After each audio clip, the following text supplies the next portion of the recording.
big no-confidence debate is going to start in the Lok Sabha in a couple of hours, and the opposition's no-confidence motion against the Narendra Modi government will come up in the parliament at 12 noon in the absence of Prime Minister Narendra Modi. Let's tell you what we can expect 2 hours from now. From the opposition's side, the Congress's Rahul Gandhi, who's been freshly reinstated as a member of parliament just yesterday, will open the debate. He'll be the first speaker of the debate that starts at 12 noon. The BJP on the other side has had a meeting of its parliamentary party this morning ahead of the no-confidence motion. The meeting was chaired by Prime Minister Narendra Modi, and several top BJP leaders, including the BJP National President Mr. JP Nadda, along with MPs, all were there for the parliamentary party meeting. The motion, of course, has no chance of getting passed because the government clearly has a majority in the Lok Sabha. But it's the opposition's tool to compel Prime Minister Narendra Modi to speak on the ongoing violence in Manipur, because when a no-confidence motion is moved, the Prime Minister has to speak at the end of it, and that's why we can expect the Prime Minister to speak at the end of the 3-day debate on Thursday.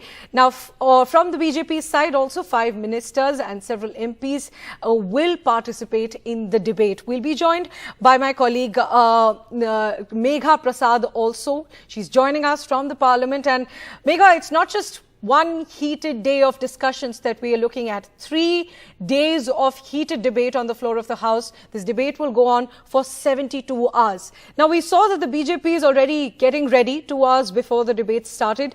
The parliamentary meet is currently underway. Tell us about that, and tell us how the government is really strategizing in order to face this debate. Well, yes, you're right that it's going to be a 3-day long affair, starting today, going on till Thursday night. You will have the no confidence motion debate in the lower house.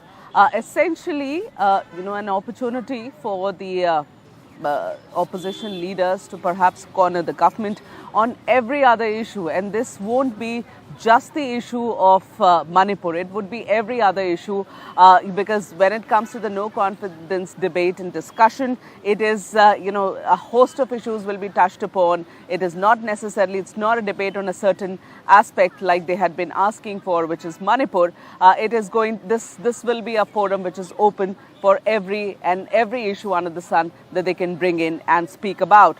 So the opposition will definitely use this chance to try and impress upon how the government has failed on various different aspects, and Manipur would be the underlining theme. It has to be, because the idea was of moving this no confidence motion was to get the Prime Minister in the House to speak on Manipur. So when the Prime Minister speaks day after, on Thursday night, late evening, he is of course expected to be talking about a whole lot of things, but he is most certainly also he will be talking about Manipur. So having said all of that, as far as the government is concerned, when you ask me about the government, they will of course use this chance not only to speak about Manipur, but also to tear into the opposition, because the idea of moving this no confidence was Manipur. There was no other reason why the opposition would have wanted to do it. And if you were to go by their statements, they say that we were compelled, we didn't have much options left with us. The Prime Minister would not have come to the House and would not have spoken on a subject we wanted a complete discussion on. This was the only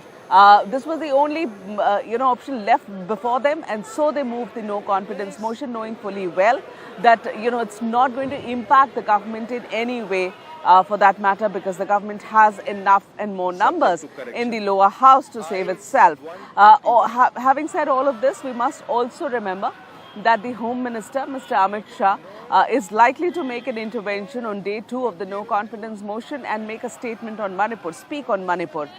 So that should happen in the lower house tomorrow. So we will now hear, I think starting tomorrow, we will hear government versions on what has happened in Manipur and what's the status there, and perhaps an account of what's been going on in the state for the last 3.5 months.